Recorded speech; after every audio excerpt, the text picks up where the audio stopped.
இன்னைக்கு இருக்கக்கூடிய ஆட்சியாளர்களுக்கு மத்தியில நல்லாட்சி வகுக்கக்கூடிய அமைப்பா எது இருக்கிறோம் அப்படின்னு பாத்தீங்கன்னா அனைத்திந்திய அண்ணா திராவிட முன்னேற்ற கழகம் அப்படின்றத யாராலும் மறுக்க முடியாது, மறுத்து கூட யோசிக்க கூட முடியாத விஷயமா இருக்குதா இல்லையா?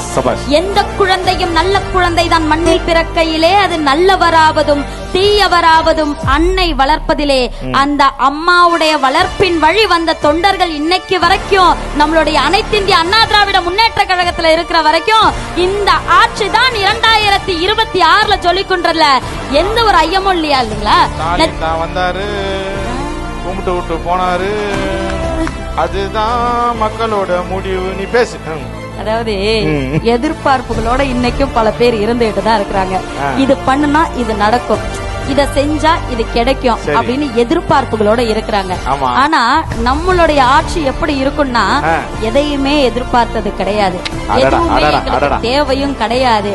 ஆனால் என்னை நீ அமர வைத்தால் அந்த நாற்காயில் நீ எதை எதிர்பார்க்கிறாயோ நீ எதிர்பாராததையும் நாங்கள் தருவோம் என்று இன்றைக்கு இந்த 2026 இவர்தான் தலைவராக வர வேண்டும் என்று ஒட்டுமொத்த தமிழகமும் எதிர்பார்க்குதுன்னா அது அம்மாவுடைய வழி வந்த பிள்ளைகளால்.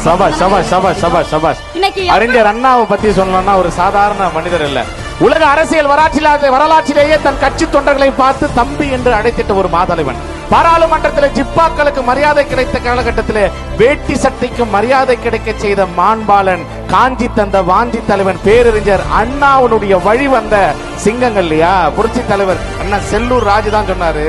அண்ணா செல்லூர் ராஜு சொன்னார் சமீபத்துல, அண்ணா திராவிட முன்னேற்ற கழகம் என்ற அண்ணாவினுடைய பெயரை மட்டும் நம்ம தலைவர் இந்த கட்சிக்கு வைக்கலன்னா அண்ணான்னு ஒரு தலைவர் இருந்தாருன்றதை அழிச்சிட்டு இருப்பானுங்க அவனுங்க அப்படின்னு நம்ம அண்ணன் செல்லூர் ராஜ் அண்ணன் சொன்னார் போன வாரத்துல.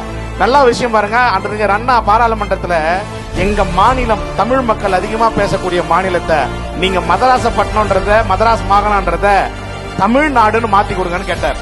கேட்ட உடனே டெல்லியில சொன்னாங்க, ஒரு குறிப்பிட்ட மக்கள் பேசுற மொழியை வச்செல்லாம் தமிழ்நாடுன்னு அறிவிக்க முடியாது அப்படின்னாங்க.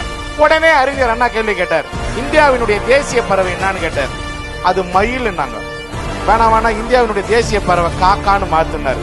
ஏன்னு கேட்டாங்க, ஒரு குறிப்பிட்ட குரூப் மயில் காட்டுல அங்கதான் இருக்குது, ஊரெல்லாம் இருக்கணும்னா காக்கா தான் எங்க வேணா சுத்துது, தேசிய பறவைய காக்காவா மாத்தினார் பாரு.